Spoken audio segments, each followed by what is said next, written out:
Estamos começando mais um Papo Reto comigo, a Cris Bortoncello, e hoje eu quero trazer algumas coisas aí para que vocês possam refletir um pouquinho sobre o papel dos profissionais que atendem toque.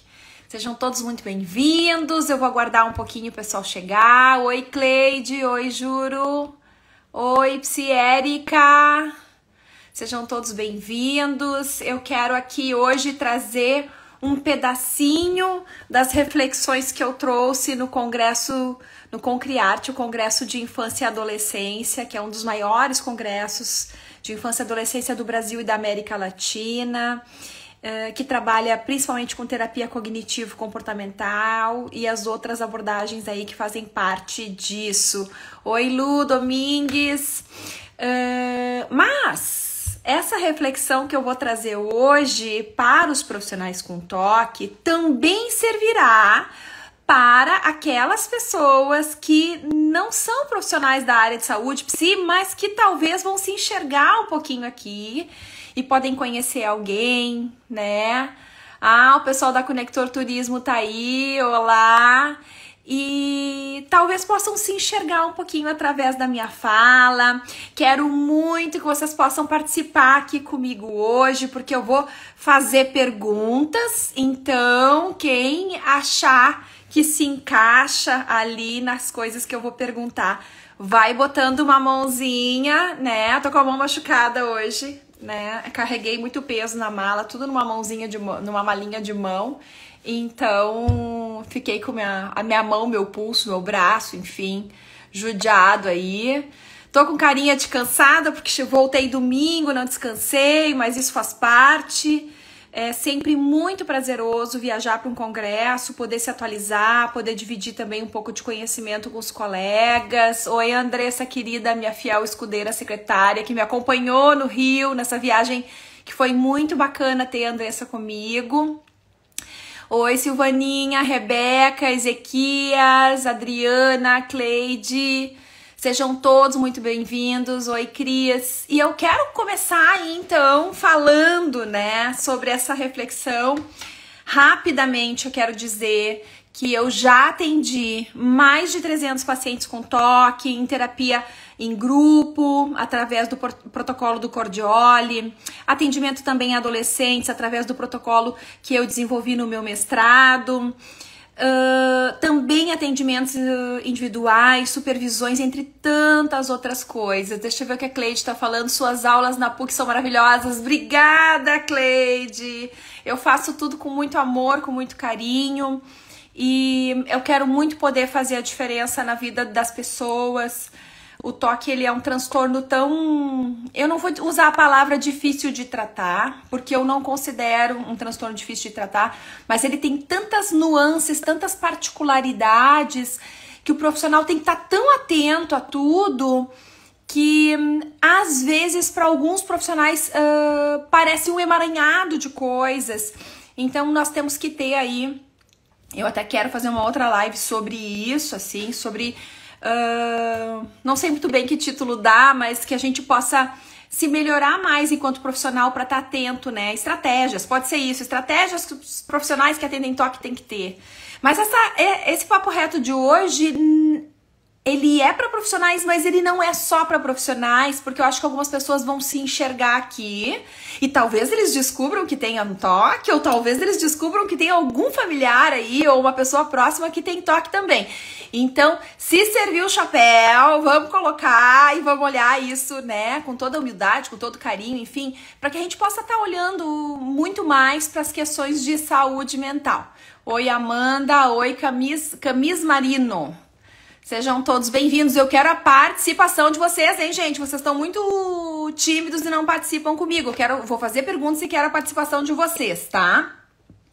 Então, já falei que atendi muita gente com toque, já vi milhares de dimensões de sintomas diferentes, e às vezes a gente tem que estar tão atento, porque senão a gente não enxerga coisas que os pacientes até têm um pouco de vergonha para falar. E vamos ver se vocês vão ter vergonha de responder aqui o que eu vou trazer. Por quê? Porque a gente tem a mania, às vezes, de deixar escondidinho aquilo que dá uma vergonhinha na gente. Então, nós vamos dividir as vergonhinhas todos juntos hoje, tá? Então, primeiro, para lembrar vocês que o TOC, ele é caracterizado por obsessões e ou compulsões. As obsessões são os pensamentos repetitivos que ficam pipocando na cabeça, são intrusivos, a gente não tem controle sobre eles. Em geral, as pessoas sentem uma ansiedade, um desconforto, um medo tão grande que utilizam-se de estratégias para tentar se livrar desses pensamentos, que aí seriam os rituais ou as compulsões, que tem o objetivo de tentar afastar esses pensamentos. Então, se eu pensei que eu tenho nojo de que tem uma louça suja na pia, eu vou lavar mais as minhas mãos, ou eu vou lavar essa louça, enfim, para tentar me libertar desses pensamentos. A questão principal e o que é ruim é que quanto mais a gente utiliza rituais para se livrar desses pensamentos, mais eles são mantenedores. Então fica aí um ciclo vicioso sem fim. Boa noite, Alessandro, seja bem-vindo, participa com a gente, vou trazer perguntinhas aqui. Nem toda paciente que tem obsessão tem compulsão, por isso é EO. No Manual Diagnóstico Estatístico de Transtornos Mentais, o DSM-5-TR, ele traz, já trazia nas outras versões também, não é que tenha que ter as duas coisas, então tu pode ter só obsessão, pode ter só compulsão. É mais comum as crianças não terem as obsessões ou não perceberem as obsessões, né? Os adolescentes já percebem um pouco mais, e tem algumas adolescentes aí que às vezes tem o que a gente chama de fenômeno sensorial. Eu acho que vou falar, fiz um rascunhozinho, vou falar sobre isso para vocês, para eu não me perder aqui na apresentação. Bom, em torno de 2,5% da população tem TOC. Então, numa sala de aula, dentro de uma mesma empresa, tem várias pessoas aí que são próximas a nós que tem TOC. Nem todo mundo sabe, nem todo mundo fala, mas muitas pessoas têm. Oi, Aninha, saudades de ti, lindona. Espero que tu esteja bem. Um beijo grande. Existem também as compulsões mentais, que são aqueles comportamentos compulsivos que a pessoa tem, mas que não aparecem porque eles estão aqui, dentro da cabeça. Tem pessoas que rezam dentro da mente, eles fazem também listas mentais de coisas para não esquecer. Isso são estratégias que a pessoa vai aprendendo ao longo da vida e que também são mantenedoras do TOC. Cris Correia, sim, seria TPOC? O TPOC, ele é o transtorno de personalidade obsessivo-compulsivo. Aí é uma outra coisa, é uma outra categoria. A gente vê pacientes que têm TOC e também têm a personalidade obsessiva, e aí a gente vai misturar o tratamento, tá? Com as estratégias do que é TOC, mas também trabalhando bastante flexibilidade cognitiva para aqueles pacientes que têm a personalidade obsessiva, para tentar bem isso, né? Assim, flexibilizar a questão cognitiva, porque o paciente com personalidade obsessiva, ele é muito intelectualizado, ele é muito articulador, não é bem assim para ele sair fazendo as tarefas, é mais difícil. Então, a gente vai ter aí uma mescla dentro do tratamento. Eu tô para lançar um curso aí, mas tô dando um spoilerzinho mais adiante, e a gente vai ter aí várias coisas sobre TOC, transtornos relacionados, e também pensando num módulo específico para personalidade obsessiva. Mas mais adiante aqui, quem me acompanhar nas redes sociais, eu vou explicar tudo direitinho para quem tiver interesse também. Oi, Fátima, oi, Bezerra, fiquem por aqui, participem comigo, porque hoje vai estar interessante. Então, como eu falei, em torno de 2,5% da população tem TOC. Existem coisas importantes que a gente tem que estar atento. Uma delas é a importância e o significado da participação da família durante o processo de psicoterapia. Então, a família tem movimentos que acontecem que a gente chama de acomodação familiar, que é o quanto o familiar acomoda os sintomas do paciente com TOC, e isso prejudica muito. A gente sabe que os familiares ficam tão desesperados muitas vezes pelos sintomas dos pacientes que eles acabam exercendo determinados comportamentos que são mantenedores do sintoma do TOC. Então, ao invés de ajudar aquele paciente, o familiar prejudica. E por isso a participação da família é fundamental. Quando é uma psicoterapia de infância e adolescência, o familiar participa direto. Inclusive no protocolo que eu desenvolvi, a gente faz lá 1h30 de participação só do adolescente, os 30 minutos finais sempre com os pais, para que a gente possa, ou cuidadores, né?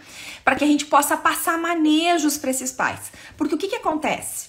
Vamos pensar assim, se a gente tem um paciente com toque que tem dificuldade de entrar com calçado da rua dentro de casa, ele vai ficar nervoso, ele vai chorar, às vezes ele vai brigar, ele vai querer que todas as pessoas tirem o calçado na porta de casa, porque ele vai entender que essa casa vai ficar contaminada. E o que a família faz ao ver o desespero desses pais? Vai lá e bota um móvelzinho para encaixar o sapatinho de todo mundo. Porque é a maneira que ele entende que pode estar ajudando para o paciente não sentir mais essa ansiedade, esse desconforto. Então, a gente precisa conversar com essa família para entender que não dá para seguir com esses comportamentos, tá? Gente, eu vou pedir para vocês, se vocês estiverem gostando, vão clicando no coraçãozinho para que mais pessoas possam receber esse papo reto e participar aqui com a gente. Vai ser bem bacana se todo mundo interagir. Oi, Mayra! Oi, Lu! Tudo bom, lindona? Cristiane Carpes! Oi, sejam todos bem-vindos! Garcia, Pietra, Ciana Lúcia, participem todos aqui, vai ser muito legal ter vocês participando aqui. Deixa eu avisar também que esse papo reto vai ficar salvo, porque tem muitas pessoas que só conseguem assistir depois, com tempo, né, sentadinho lá num lugar que fica mais confortável, e depois de 48 horas ele vai pro meu canal do YouTube, porque lá tem outros temas sobre outras coisas. Bastante material sobre toque, mas também outras coisinhas também. Meu maridinho entrou. Oi, Luciana. Sigam por aqui, gente. Bom, falei sobre acomodação familiar, que é esse fenômeno que é muito pesquisado no toque e que de alguma forma é mantenedor de todos esses sintomas, e isso prejudica muito os familiares, as pessoas acometidas pelo toque, por isso a gente precisa falar. E não só naqueles pacientes de infância e adolescência que a gente já faz comumente isso, mas nos pacientes adultos também a gente vai chamar a família pelo menos 1 ou 2 ou 3 sessões para conversar sobre isso, passar manejo e verificar depois como é que estão as coisas, tá? Porque às vezes o paciente, na tentativa de ter que se deparar com a exposição de determinados sintomas, ele acaba não dividindo com a família algumas tarefas. Então é super efetivo quando a gente consegue colocar aí a família na participação e verificar junto os elementos que podem estar inseridos nisso. Antes de eu começar com as perguntinhas para vocês, eu quero dizer o seguinte: eu sempre falo, sempre repito, e todas as semanas que eu falo aqui, talvez eu seja repetitiva. Eu não acredito que existe alguém que seja são. Todos nós temos alguma coisa. Ou a gente tem algo por uma questão de ordem física, ou a gente tem de uma questão emocional. Então eu quero que a gente perca um pouco essa questão dos estigmas que são colocados na saúde mental e nos transtornos mentais, para que a gente possa entender que às vezes o paciente tem um diagnóstico, às vezes é quase um diagnóstico, que daí a gente vai chamar de subclínico, e às vezes a pessoa tem mais de um diagnóstico. Então dificilmente chega para nós um paciente só com um toque puro. Às vezes o paciente vai ter toque mais depressão, toque mais ansiedade, toque mais transtornos de estresse pós-trauma, toque mais bipolaridade, e tá tudo bem. É mais fácil tratar só toque, mas existem estratégias específicas que a gente pode utilizar para os outros transtornos também. Então a gente vai tentar abarcar e olhar todas essas coisas. O que eu tenho visto muito na minha prática clínica são aqueles pacientes que... Botei mais uma luzinha para ficar melhor. Aqueles pacientes que têm traumas importantes. O que eu quero dizer com isso? Em geral... existem fatores desencadeadores desse transtorno. Então tem pessoas que passaram por situações de abuso, violência, na infância, situações traumáticas, né? Aí vai variar muito da história de vida de pessoa para pessoa, porque todos nós temos algum tipo de machucado emocional. Então a gente vai ter muito cuidado e cautela para tentar verificar o que pode ter sido lá o grande desencadeador desse paciente com toque. Mas hoje eu não vou me aprofundar sobre essas coisas, porque eu quero fazer perguntinhas e quero muito poder contar com a participação de vocês. A pergunta é para os profissionais, mas eu vou entrar em outras coisas que não são só profissionais, que seria o seguinte: você já se perguntou se tratar toque é para você? Quantos de nós, psicólogos, queremos encher a nossa agenda? Queremos ter um bom salário aí mensalmente e há uma vontade, um desejo de pegar todos os pacientes que vêm para nós. Mas às vezes a gente precisa se perguntar se esse paciente é para nós. E a partir disso eu montei algumas perguntinhas aí que servem para os profissionais, mas que também pode servir para as pessoas que vão estar aqui participando, nos assistindo. Como é que vocês lidam com os medos e os nojos de vocês? Vocês são pessoas tranquilas? Eu quase não sinto nojo, eu sinto nojo, mas eu lido bem com isso. Eu não tenho medo de quase nada. Porque os nossos pacientes, as pessoas que têm toque, ou melhor dizendo, tem muitas delas, e a grande maioria aí, pensando que a dimensão de sintoma de contaminação é mais comum entre os pacientes com toque, elas sentem muito nojo.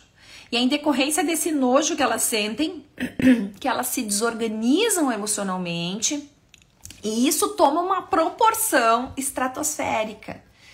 E como seria se a gente que é profissional e sente muito nojo, atender a alguém que também tem uma dimensão de sintomas muito parecida com a nossa? Esses são os questionamentos.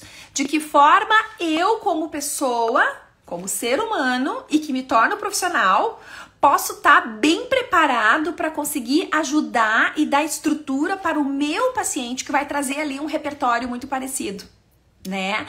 Na psicanálise o pessoal fala em contratransferência, que é quando vem aí o repertório dos pacientes e que tem tudo a ver com a nossa história. Então a ideia é a gente poder trocar um pouco de figurinha aqui sobre isso. Primeira pergunta.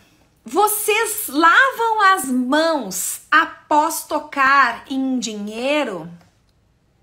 Após tocar num corrimão de escada rolante de shopping, num negócio de segurar lá no ônibus, não sei como é que é o nome, num corrimão de escada?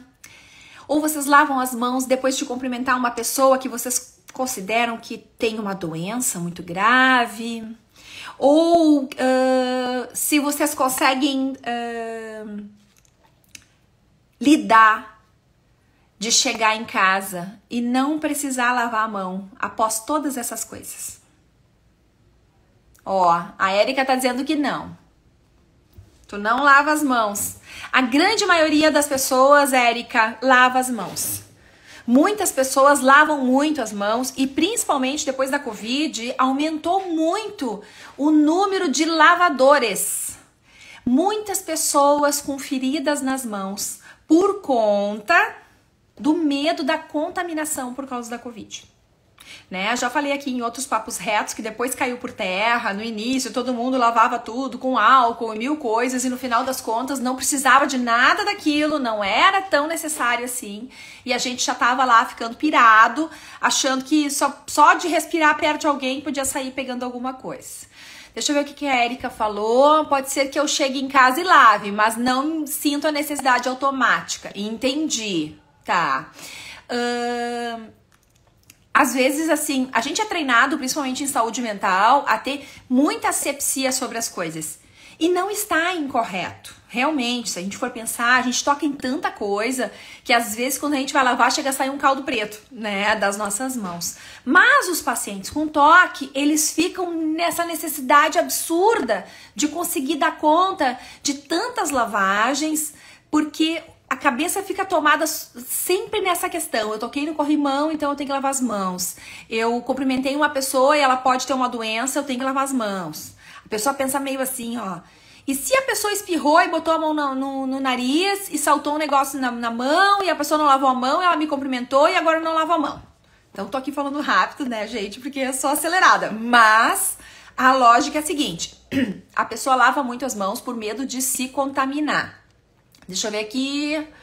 Tive uma paciente que chegou a ter problemas em abrir a janela de casa, pois quando ela abria, sentia que entrava o ar contaminado do Covid e entrava no ritual. Olha o desespero desse paciente. A pessoa fica enclausurada, fechada dentro de casa com medo. É muito ruim sentir medo. Ninguém gosta de sentir medo. É desesperador, né? Mas aí a gente vai aí para um outro lugar diferente, que é esse excesso de responsabilidade, excesso de cuidado. Boa noite, Anderson. Oi, Liana. Giovana, Deise, Valéria, sejam todos bem-vindos. Fiquem aqui respondendo, vou fazer várias perguntas, pessoal. Participem comigo. Então tá. Outra perguntinha para vocês. Vocês tomam mais de um banho por dia? Ou demoram mais do que 10 minutos no banho? Vocês sabiam que 10 minutos é um tempo suficiente para uma pessoa tomar banho? Com cabelo assim como o meu, até mais comprido um pouco. Quantas pessoas levam 1 hora, 30 minutos, 2 horas? Eu já atendi paciente que levava mais de 8 horas no banho. Vocês já imaginaram uma coisa dessas? 8 horas no banho. Tem alguns pacientes com toque que tem banho ritualizado. O que é isso? Tem que começar por uma certa ordem, e se essa ordem é quebrada por algum motivo, tem que começar mais e mais e mais e mais, e não sai nunca debaixo do banheiro, né? Debaixo do chuveiro, né? Debaixo do banheiro. Debaixo do chuveiro. Olha que difícil, né? A Vitória tá falando aqui, sim, 2 no inverno e até 5 no verão. Vitória, deixa eu te dizer. A minha filha é Victoria, viu? A gente não precisa mais do que 1 banho por dia. Às vezes, no verão, quando tá muito quente, 2 banhos, vamos dizer assim. Mais do que isso, a gente tira a proteção da pele. E aumentar a quantidade de banhos não nos protege de nada. Muito pelo contrário.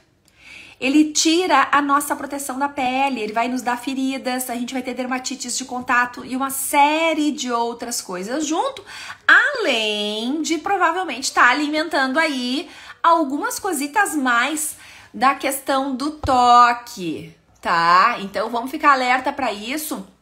Porque às vezes a gente faz isso porque a gente tem medo que algo aconteça. E às vezes é porque nós somos filhos de pais que às vezes tiveram coisinhas também.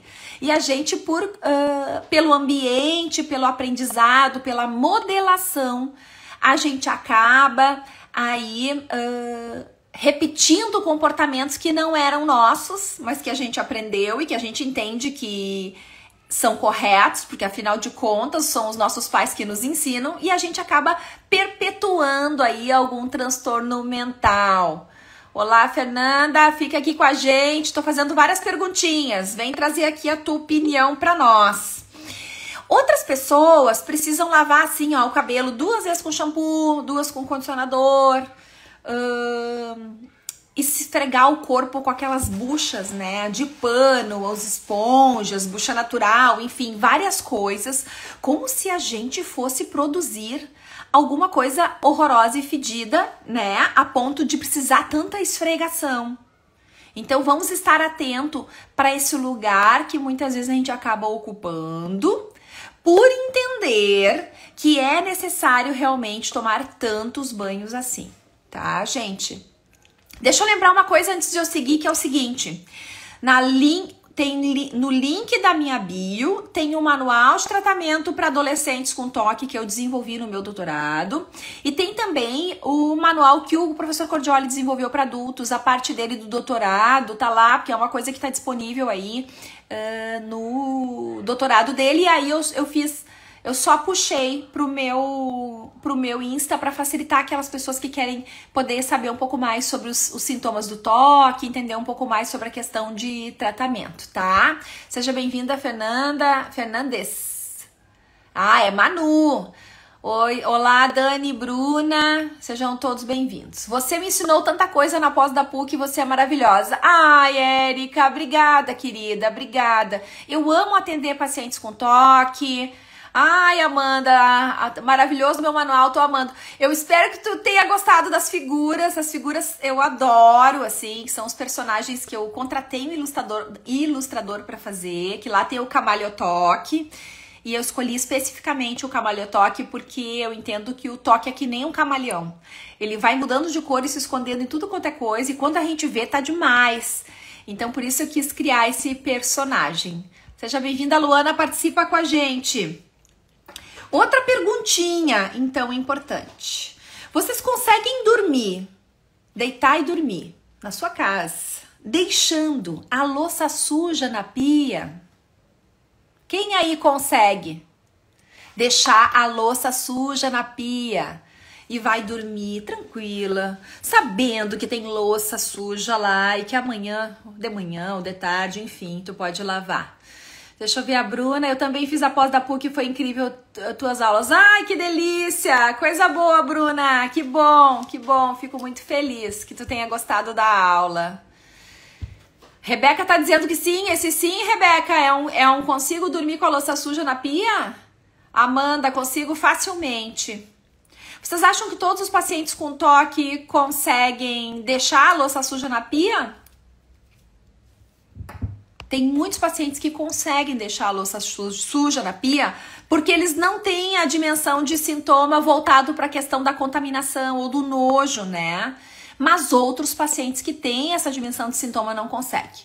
A Érica tá dizendo, eu não conseguia deixar o chinelo da minha mãe virado, pois ela iria morrer. Fui condicionada a pensar assim desde pequena. Brincadeira, né, Érica? Eu tinha um sobrinho também, que ele, meu Deus do céu, ele não conseguia deixar o chinelo virado. Eu aqui jogo os chinelos de qualquer jeito, porque eu faço tanta exposição que eu acho que eu nunca vou ter a possibilidade de desenvolver toque de tanta exposição que eu faço, nos grupos, enfim, em tantas coisas, né? Nós vamos chegar aí nesse lugar que tu tá falando sobre isso, que tem mais perguntinhas pra vocês. Vocês usam banheiro público?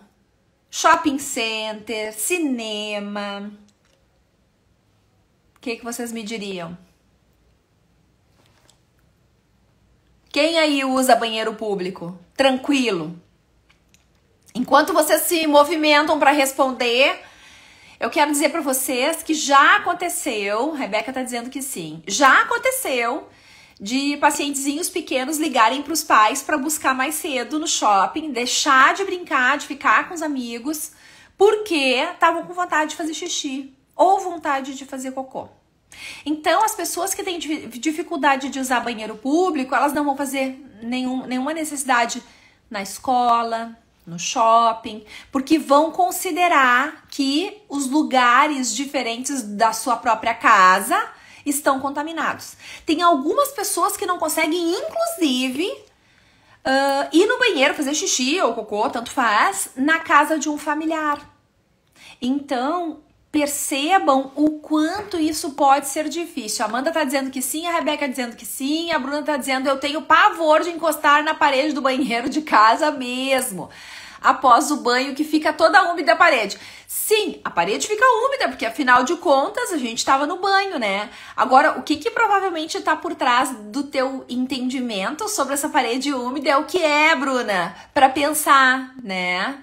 A Erika tá dizendo, já tive alguns casos que não conseguem nem comer no shopping. Sim, tem pessoas que não conseguem nem comer de shopping, que seria a segunda. Tu conhece, né, meu amor? Tu conhece. Meu marido é meio toquento, tá? Agora que ele tá se manifestando aqui, eu vou entregar ele. Ele é meio toquento. Ele casou comigo porque ele queria se libertar. Eu ia ser a salvação da vida dele. Então, ele se casou comigo por isso, porque ele ia estar livre do toque. Eu não deixo o toque crescer dentro dele. Porque tem a questão da genética, que ela é muito importante. E ela vem dentro da gente e acompanha a gente. E é difícil realmente. Mas tem um ambiente. Como eu faço parte do ambiente, eu não deixo se criar. Então ninguém mandou ele entrar e participar, que agora ele vai levar se tiver mais coisas dele. Leandro já foi pro casamento certeiro. É isso aí, foi pro casamento certeiro. Exatamente. Olha, Edu, seja bem-vindo, participa com a gente aqui. A Bruna tá dizendo nojo saber que todos que entraram ali respirarem ali dentro e ficou grudado na parede.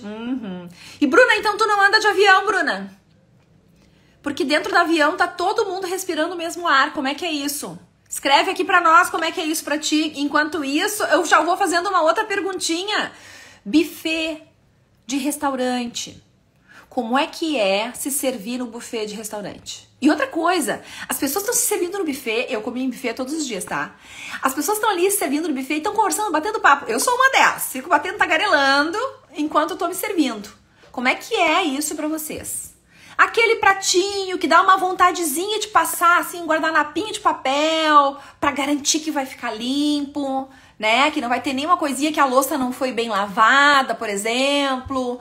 E a gente quer ter a certeza da certeza da certeza que não vai ter nada de contaminante naquele prato ou naquele talher, né? Porque a gente vê alguns pacientes com toque que a louça não pode ficar no escorredor, porque daí vai passar algum vento e vai contaminar. Ou a pessoa tira a louça de dentro do armário que tá guardada e vai passar uma aguinha para se certificar que essa louça vai estar limpa para poder comer.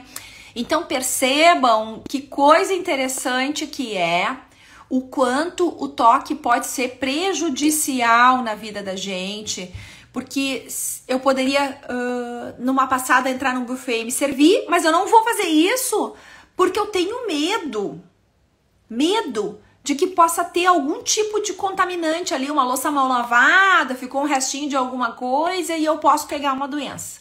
E aí, em outros papos retos que eu já fiz, eu já botei dinheiro na boca, já enchi preservativo, tá aqui, esse aqui já tá até pobrezinho, ih, tá até molinho já. E essas coisas fazem parte da vida, né? Vou falar uma coisa aqui, que para algumas pacientes com toque é muito difícil, que é a questão do sexo oral.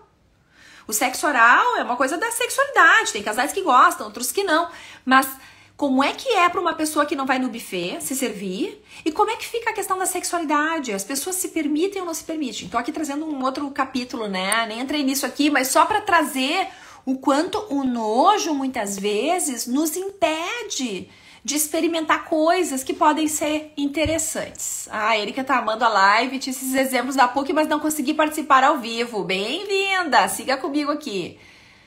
Giovanni, boa noite. Tereza, fiquem aqui com a gente, tem perguntinhas, deixa eu ver. O Leandro tá dizendo, se achar um cabelo, retira e come tudo ou para de comer? Eu, Cristiane, se eu encontrar um cabelo, eu pego o cabelo, boto pro lado e continuo comendo. A gente nunca entra dentro das cozinhas de buffet pra saber o que tem lá dentro, gente. Então a gente não vai ficar louco se a gente ficar pensando no detalhe do detalhe. Óbvio que é nojento um cabelo. Mas quem de nós, ao cozinhar alguma coisa, mesmo com o cabelo preso ou com um lenço, às vezes não aconteceu de cair um cabelo, né? A Erika tá respondendo aqui pra ti, Leandro, ó, assim eu não consigo. Se for o meu cabelo, eu até consigo. A Bruna tá respondendo, no avião fico receosa, até em transporte público também, fico cuidando pra não rolar muito nas coisas. E olha só, né, Bruna? Daqui a pouco tu perde um passeio bem legal de avião, porque o nojo tá maior do que qualquer coisa. Então, tá, isso são só, ó, nós estamos aqui, ó, não relaxa, é isso. Nós estamos aqui só trazendo coisas pra pensar, nós não estamos falando especificamente que se a pessoa tem ou não tem diagnóstico, é só porque todos nós temos as nossas manias, os nossos jeitos de lidar com as coisas, né? Ah, depois que tu lambeu dinheiro, é verdade, é. Foi o auge da exposição, achei o máximo a questão de tu ter colocado essa intervenção no GT. Olha só, Erika, eu levei lá pro congresso um saco preto com um monte de coisa dentro e propus que os profissionais colocassem a mão naquele saco que eles nem sabiam o que tinha dentro. E foi tão interessante que alguns pegaram e disseram assim pra mim, ó, eu falei, tudo que tá dentro desse saco foi usado. Aí o pessoal foi pegando e tal, daí uma tinha um preservativo, né, e daí ela disse, eu tô só pegando, eu tinha enchido um balãozinho desse porque eu tinha dado um mini curso. E uma pegou assim, daí eu falei, consegue passar no rosto? Todo mundo passou no rosto. Aí Ela disse, eu só tô conseguindo fazer isso porque eu sei que tu não ia fazer nada que fosse prejudicar a gente. Daí eu falei, olha, eu já falei que era tudo usado, né? Daí ela ficou toda vermelha, assim, na hora, daí a gente riu e tal, porque era uma brincadeira, enfim. Eu não ia colocar ninguém em risco jamais, né? E... enfim, né? Coisas da vida, a gente precisa trazer um pouco de leveza e brincadeira pras coisas, porque senão a gente fica doido no dia a dia. Oi, Rô! Oi, Cleo! Del, não é Cleo, é Del. Sejam todos bem-vindos. Fiquem aqui, vou fazer perguntinhas, sejam sinceros, hein? Lamber dinheiro sempre deixa todos chocados. É verdade. Eu até fiz umas fotos eu com dinheiro na boca e tal, pra eu não fazer tanta exposição, porque eu acabo fazendo. Pessoal, neuropsicologia, a Meira... participem aqui com a gente. Outra perguntinha. Então, do buffet... bom, do buffet saiu até a história do cabelo, né? Pergunta importante. Vocês abraçariam alguém muito doente? Uma pessoa com uma doença terminal, uma pessoa com um câncer bem grave, uma pessoa com AIDS, uma pessoa com alguém que a gente considerasse que tem uma doença assim assustadora. Vocês abraçariam essa pessoa ou vocês seriam reticentes? E aí eu vou um pouquinho além, porque tem alguns pacientes com toque que trazem isso. De não cumprimentar pessoas que são moradores de rua ou pessoas que eles consideram que são muito pobres, né? Muito bem, Erika abraçou com Covid. Sim, meu filho teve Covid, né? Claro que depois, daí isolei ele no quarto, né? Mas eu fiquei toda a pandemia sem pegar nada. Trabalhei todos os dias presencial, não lavei compras, não fiz coisa nenhuma e tá tudo certo. Para aqueles pacientes que têm a questão do não abraçar um mendigo, ou não apertar a mão, ou de uma pessoa que eles consideram que é muito pobre, ou que tá suja... uma das técnicas que a gente vai usar lá pelas tantas, quando o paciente vai fazer os momentos de exposição, é sair na rua e cumprimentar alguém. Né? Há muitos anos atrás, quando a gente fazia grupo de toque, ainda existia orelhão. Eu nem sei se vocês sabem aí o que é o orelhão. Era um telefone de rua, né? Era grande assim, e a gente dizia, vai lá e te agarra no orelhão, né? Que era tipo um telefone público, né? Que todo mundo bota a mão, como é que eu vou falar no telefone e tal. Então, brincadeirinhas à parte, a gente sempre vai buscar algum tipo de exposição que tenha a ver com aquilo que a pessoa teme. E é por isso que eu tô trazendo esses exemplos aqui, porque por trás disso aqui tem muitas pessoas que sofrem por não conseguir ter uma vida mais leve, mais fluida, tá? Mais uma perguntinha, vamos lá, dá seguimento. Vocês conseguem ir em um hospital, funerária, respondam, cemitério, e ficar sem lavar a roupa, tomar banho quando chega em casa? Enquanto isso, enquanto vocês pensam a resposta, a Cleidiane tá escrevendo, doença é tranquilo pra mim, trabalhei em UTI com pacientes com câncer. Sim, Cleide, tu sabe da realidade que isso não passa, né? Essas coisas não passam. E nem uma pessoa que tem AIDS vai passar AIDS cumprimentando a gente. Ou dando um abraço na gente, ou dando um beijo na gente, ou tomando um chimarrão com a gente, enfim. As coisas não são assim, né, do jeito que muitas pessoas imaginam. Te peguei agora, Erika. Agora me pegou, fui condicionada a chegar em casa e lavar a roupa desde pequena. Pois então, Erika, olha só. Tu tá falando de velório, tá? Velório, tá. Tem pacientes que não passam em frente à funerária, não passam em frente a cemitério, atravessam a rua para um outro lugar. E algumas pessoas, quando vão num velório, porque são obrigadas, porque alguém importante da família, quando chegam em casa tem que queimar a roupa ou botar fora.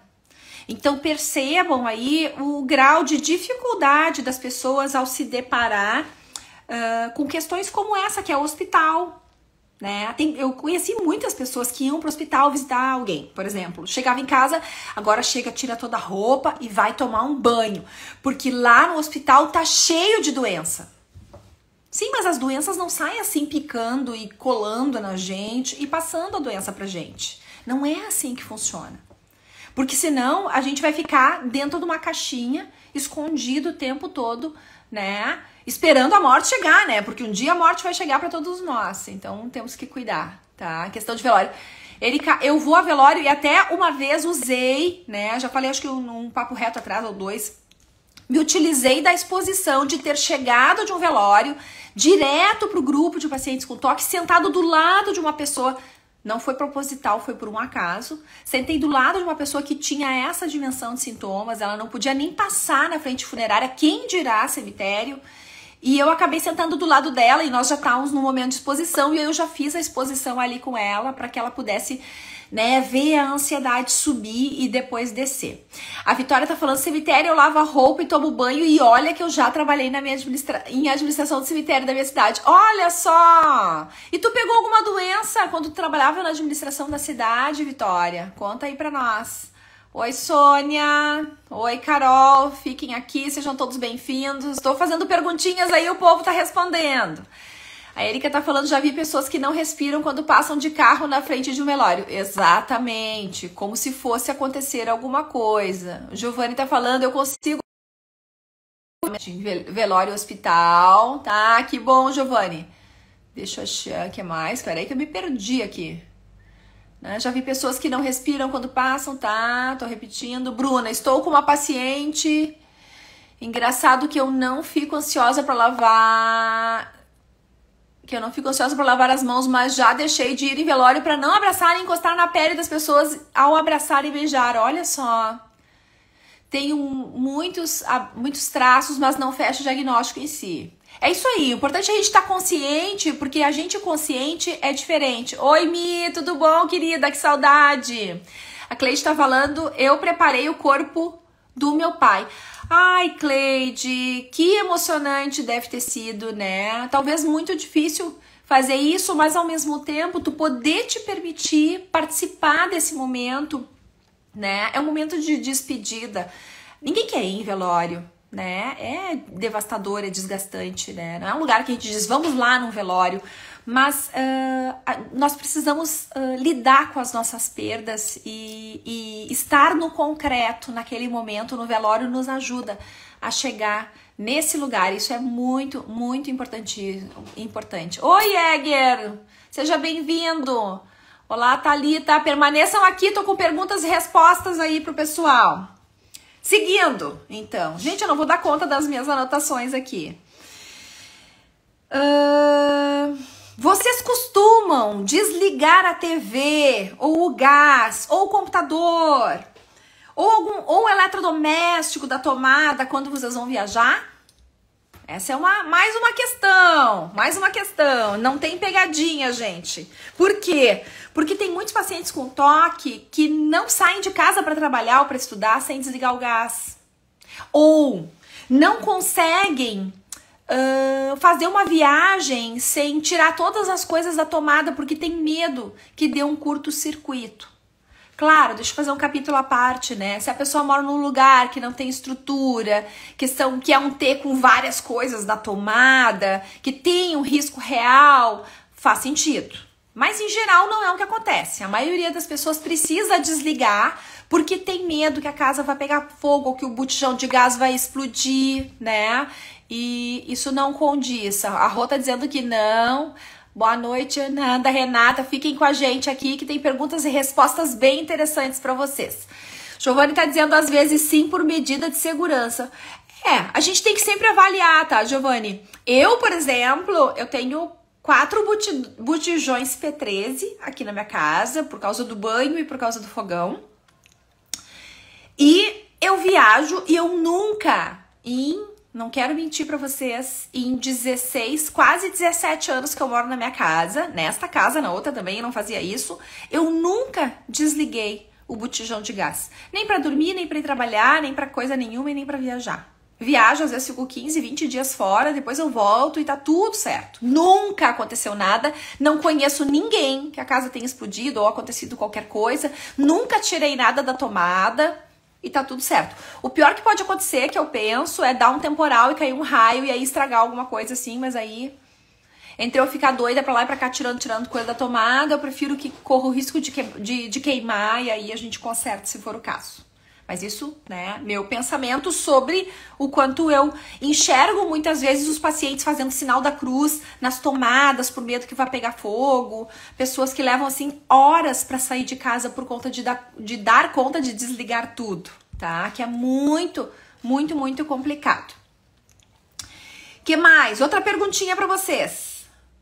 Vocês conseguem deixar tudo desorganizado, desalinhado e ficar bem com isso? Ou tem que estar tudo ajeitadinho, tudo retinho, tudo organizado? Eu tenho pacientes com TOC que Deus o livre se eles vão sair de casa ou sair do próprio quarto sem o quarto tá todo espichadinho. A cama tá toda espichadinha, com lençol, tudo organizadinho. Oi, Ana, boa noite. Deixa eu ver o que a Carol falou. E quando o toque acontece pensando no ritual. Não entendi muito bem, Ana. Eu vou trazer coisas de pensamento agora. Oi, Fluência Leitura, Andréia. Sigam com a gente aqui que a gente tá trazendo perguntinhas. Enquanto isso, tu coloca aí de novo, Carol, a tua pergunta para eu entender. Eu vou seguir aqui para ver se a gente consegue contemplar todas as perguntinhas, tá? Vocês conseguem deixar tudo desorganizado? Bom, tá. Isso é uma questão. Ninguém me respondeu do desorganizado aí, gente. Porque eu quero saber a questão da dimensão do alinhamento, simetria. Que tem pessoas que tem que ter tudo organizadinho. Enquanto isso, eu já vou lançar aí a próxima pergunta. Essa é tranquila, a próxima que é pior. Vamos lá. Vocês lidam bem com chinelo virado? Ó, já falamos sobre isso. Chinelo virado, espelho quebrado, gato preto, passar embaixo da escada. Como é que é isso pra vocês? Os pensamentos mágicos, aquilo que a gente aprendeu quando a gente era pequeno, que passar por debaixo da escada alguém da família vai acontecer alguma coisa, o chinelo virado, ou o espelho quebrado, 7 anos de azar. Quem não escutou essas coisas, né? Muitos de nós. Contem pra mim aí como é que é pra vocês, se é tranquilinho, se é fluido ou não. Ele não efetiva o ritual, ele se imagina lavando as mãos. E daí é uma compulsão mental, Carol. Falei lá no início, a compulsão mental é esse ritual que a pessoa faz dentro da cabeça. Isso é mantenedor do toque também, tá? Isso é a mesma coisa que se a pessoa fizesse ritual, só que ela faz da cabeça. Então, a gente precisa ter estratégias para isso também. O exercício do ritual mental é o exercício do para, né? A gente diz para, né? Dá uma batidinha com a mão, puxa uma borrachinha e imediatamente vai usar uma estratégia aí de distração para não ficar preso nessa coisa, porque fica uma coisa meio ruminativa, assim, de não parar.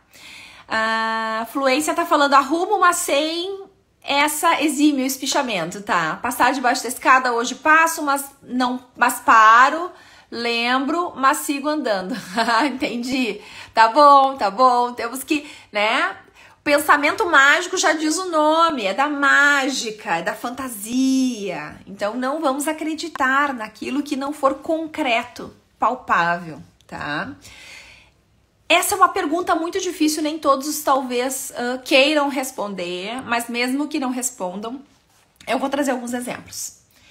Vocês conseguiriam forçar, quem são pais, quem não são pais e mães, pensem o exemplo com outra pessoa. Vocês conseguiriam forçar pensar que você é capaz de matar ou abusar de alguém? Os que são pais, por exemplo, pensar que seriam capazes de abusar, forçar o pensamento, tá? Por quê? Porque tem muitos pacientes com toque que têm um pensamento de que eles podem ser um abusador do seu próprio filho, do seu sobrinho, de um primo, de uma criança pequena, ou podem ter um impulso de ação de pegar uma faca ou um objeto e machucar uma outra pessoa.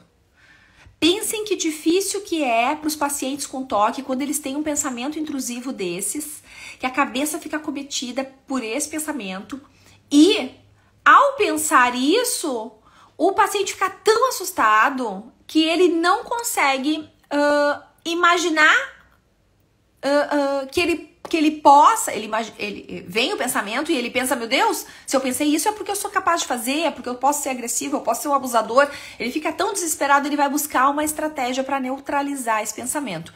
Então, quando eu pergunto para as pessoas, eu quero saber o que é das pessoas e também para os profissionais, porque uma das estratégias que a gente vai utilizar no tratamento com toque é a escrita da carta com final horrível.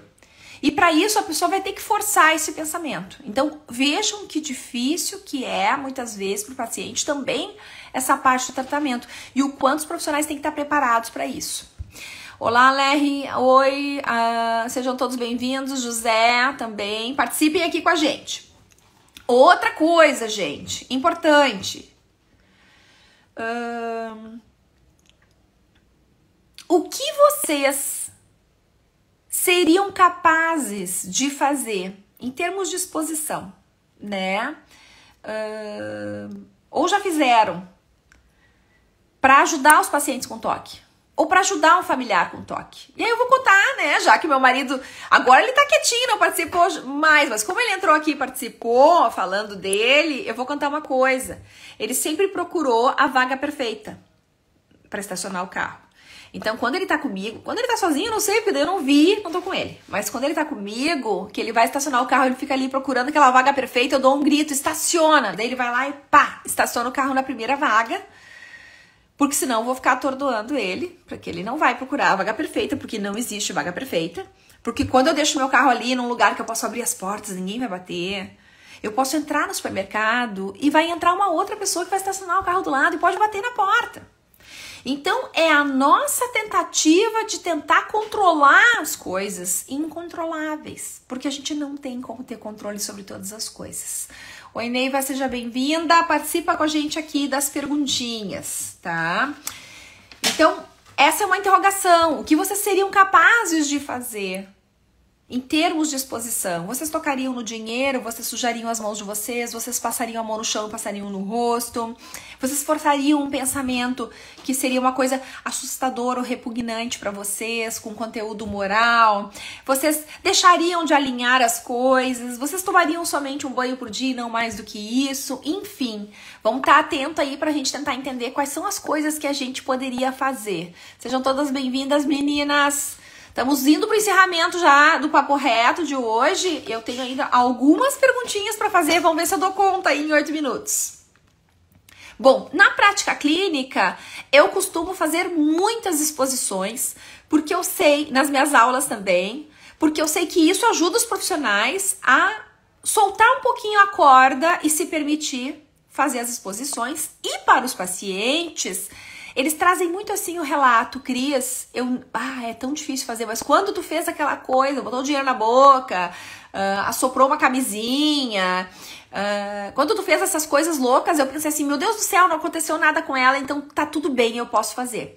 Isso tem a ver com a gente passar a segurança pro paciente, de que a gente tá ali com ele, que a gente não tem medo de fazer as coisas. Isso é muito significativo.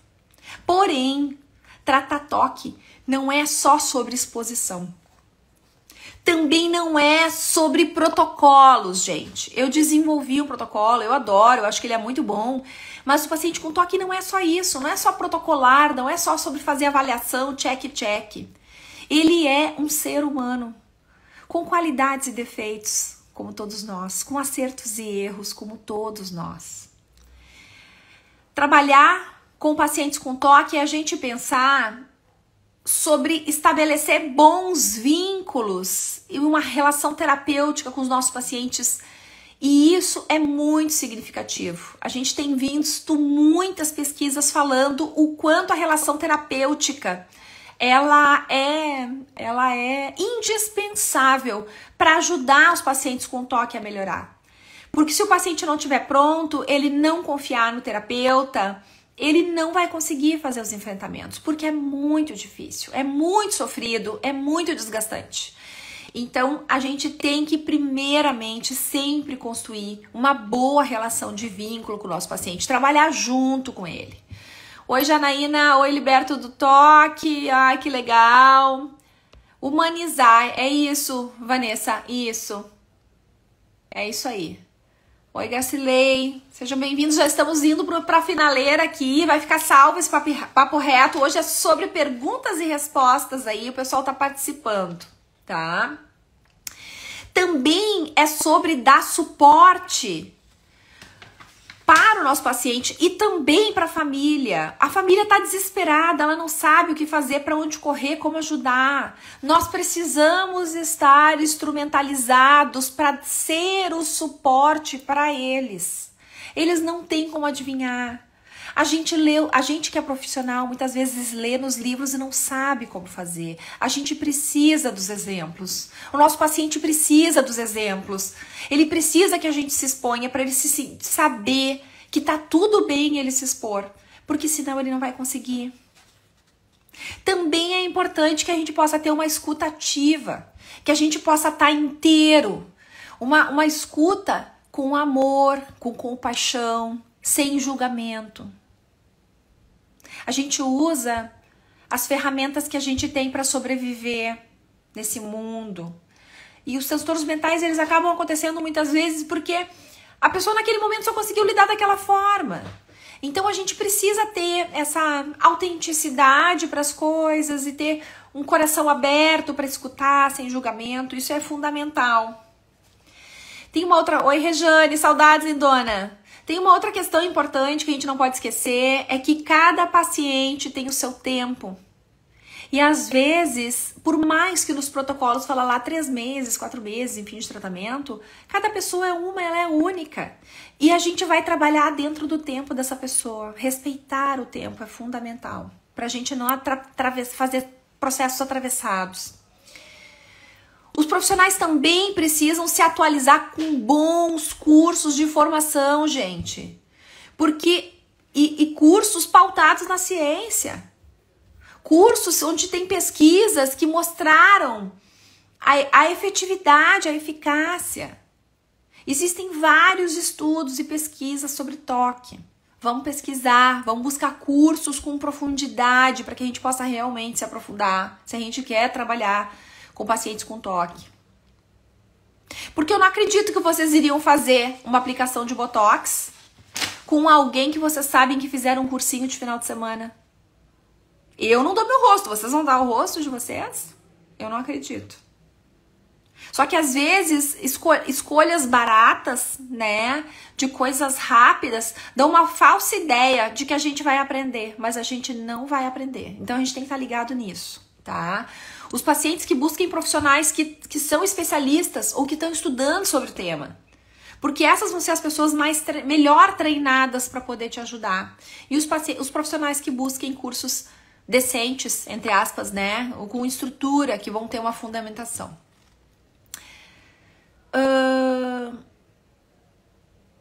E aí eu fico pensando o seguinte, né? Se vocês ficam se perguntando se esses pacientes são para vocês, porque tá tudo bem se não for.